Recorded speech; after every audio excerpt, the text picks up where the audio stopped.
கிச்சனை கொஞ்சம் deep clean பண்ணலான்னு கவுண்டர் டாப்லாம் தேய்ச்சி விடலான்னு பார்த்தா காஞ்சு செம தூக்கமாக இருக்கேன். வாயர் கலந்து தூங்குறான்.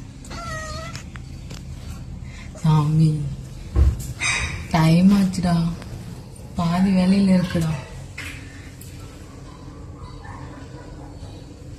காஞ்சி கொஞ்ச நேரம் பெட்ரூம்ல படுத்துக்கிறியா? தூங்குறவங்க எழுப்புறது தப்புதான். டைம் கிடைக்கும் போது தாண்டா வேலை செய்ய முடியும்.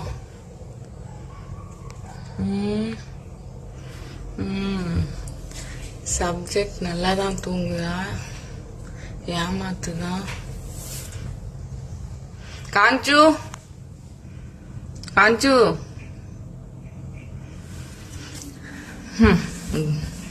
இன்னைக்கு